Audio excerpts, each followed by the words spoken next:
The man on the balcony sits in total silence, his eyes fixed on a point far beyond the railing. He makes no move to feed himself. When his wife, Needy, places a morsel of food in his mouth, he simply swallows without chewing. His only reaction to the world is a sudden, visceral terror of fire, moving through his life with the predict out onto the empty night to trace the timeline back to the moment he invited something else into his body.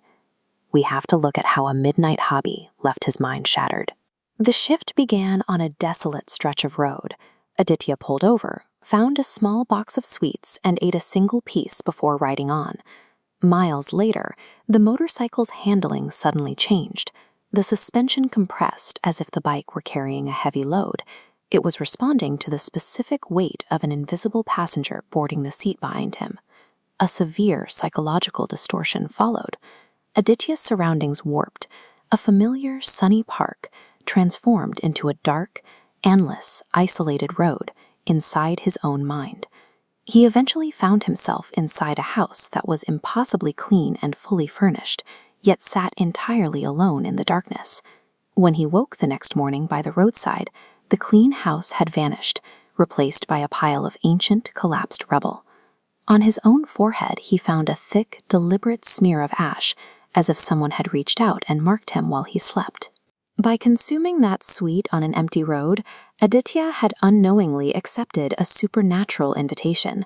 He didn't just have a stressful night, he carried a parasitic entity back to his home. Upon returning, Aditya's body collapsed. He was seized by a violent, unexplainable fever that left him shivering and unresponsive in bed for days. The family doctor examined him and found nothing beyond the physical markers of exhaustion. He dismissed the episode as the result of overwork and mental stress, prescribing standard rest. But as the fever faded, Aditya's personality vanished. He began to cower from the dark, demanding they use superstitions to ward off evil, and developed a visceral, obsessive craving for the meat of a black hen. While his clinical symptoms looked like stress, behavioral shifts pointed to spirit possession.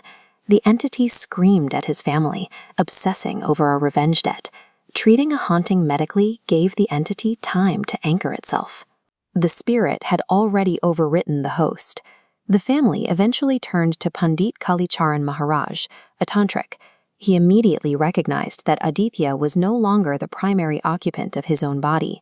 The tantric identified the spirit as Arun, a man killed in a hit-and-run at the exact spot where Aditya had stopped his bike.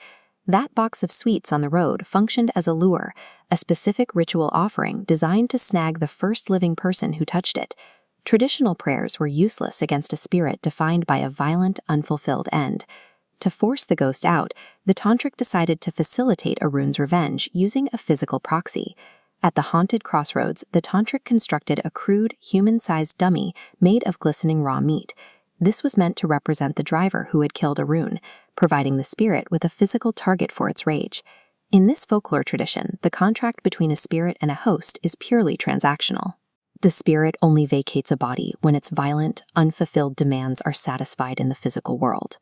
During the ritual's climax, the possessed Aditya was unleashed.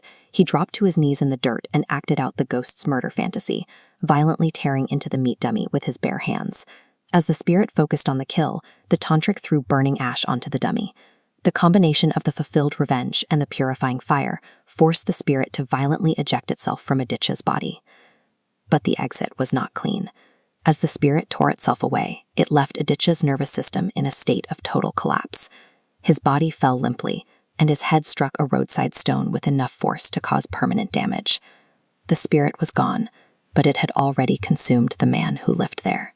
The trauma of the possession, followed by the physical violence of the spirit's departure, left Aditya in the state we see today, a catatonic shell sitting on a balcony.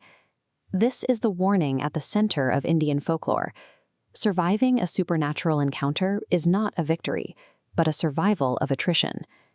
The human mind is not built to be a vessel for the dead, and the price of eviction is often the very house